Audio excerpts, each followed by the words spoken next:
ခွေးလေးတွေထမင်းမစားရင်ဘယ်လိုလုပ်ကြမလဲခွေးလေးတွေကအစားစားတော့တဲ့ပုံစံသူ့တဘာဝနဲ့သူရှိပါတယ်တချို့ကြောင့်လည်းသူ့မျိုးစိတ်နဲ့သူတချို့ကြောင့်လည်းကျမ်းမာရေးပေါ်မှာမူတည်ပြီးတော့တချို့ကြောင့်လည်းပတ်ဝန်းကျင်နေထားတချို့ကြောင့်လည်းသူ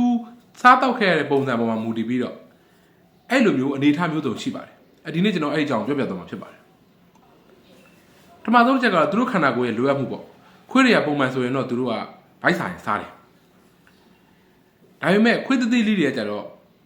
သူတို့ခန္ဓာကိုယ်ကဖြစ်တာပြက်တာပို့ပြီးတော့မြန်တဲ့အတွက်သူတို့ကပို့ပြီးတော့စားတယ်သူတို့ကကြတော့ခန္ဓာကိုယ်ဖွံ့ဖြိုးတဲ့အရွယ်မို့လို့သူတို့ကအစားဆိုင်ပို့စားတယ်ခွေးကြီးတွေကြတော့ဖြည်းဖြည်းပဲစားတယ်တချို့ကြတော့ Labrador လိုကောင်မျိုးတွေဒီကောင်တွေကြတော့အစားစားတာကိုသူကကြိုက်တယ်ဒီကောင်တွေကြတော့များများစားတယ် Husky လိုကောင်မျိုးကြတော့စားရင်တိုးစီပဲစားတယ်ကျမ်းမာရေးပြဿနာတွေနဲ့လည်းဆိုင်တယ်တချို့ခွေးလေးတွေကြတော့နေမကောင်းရင်စားမစားတော့ဘူးသွားနာရင်အစားမစားတော့ဘူးအစာမကျင်ရင်အစာမစားတော့ဘူးအဲ့ဒါလည်းဆိုင်တယ်တချို့ခွေးတွေကြတော့လည်းဟိုမုန်းယောဂါတွေပေါ့စီးချိုတွေဖြစ်တယ်တို့အနာကိုယ်ထဲမှာဟိုမုန်းတက်တွေအပြောင်းလဲကြောင်ဖြစ်တဲ့ယောဂါတွေဆိုရင်အစာမစားတော့ဘူးနောက်တစ်ခုရှိပါသေးတယ်အဲ့ဟာတော့သူတို့ရဲ့အမှုအကျင့်လေးနဲ့ဆိုင်ပါတယ်တချို့ခွေးလေးတွေကကြီးများတယ်စားတော့လည်းကြည့်လိုက်တယ်အစာကိုအနံ့ကိုခံကြည့်လိုက်တယ်အစားတော့ကိုပုံစံကိုကြည့်လိုက်တယ်အနံ့မကြိုက်ရင်မစားချင်ဘူးပုံစံမကြိုက်ရင်မစားချင်ဘူးကြီးများတယ်ပူရင်မစားချင်ဘူး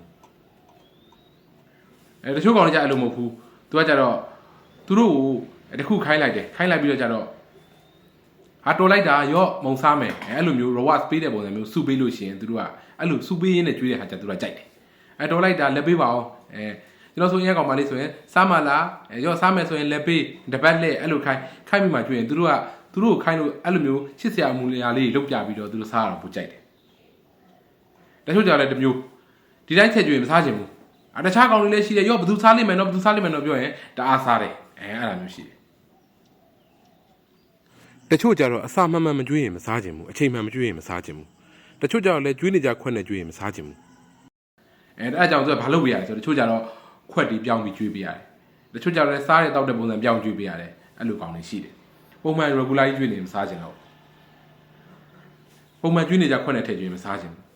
တချို့ကြတော့ပတ်ဝန်းကျင်ကသူတို့စိတ်ဖိစီးမှုတွေများစေတဲ့ခါမျိုးဆိုရင်သူတို့ကမစားချင်ဘူးတချို့ကောင်တွေရှိသေးတယ်လိုက်မော်မှာဟိုတလောကတွေ့သေးတယ်စားဖို့ဆိုရင်သူ့တခင်မသူ့ကိုခွန့်ရတယ်သူကစားတယ်လက်နဲ့ခွန့်ကျွေးရတယ်စားတယ်အဲ့ကောင်တွေကသူတို့စားဆိုရင်မစားချင်တော့ဘူးခွန့်ကျွေးမှစားတယ်ဆိုတာမျိုးဖြစ်လာအောင်အဲ့ဒါဆိုသူတို့စားအောင်ကျွန်တော်ဘယ်လိုကျွေးကြမလဲအဲ့ဒါစားမယ်ဆိုရင်တော့ကျွန်တော်တို့ကတော့အချိန်မှန်တော့ကျွေးဖို့လိုပါတယ်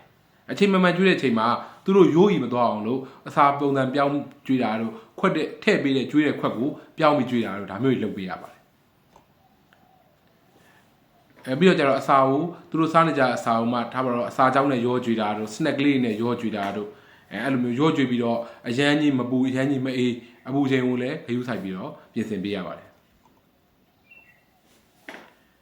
နောက်တစ်ခုရှိတယ်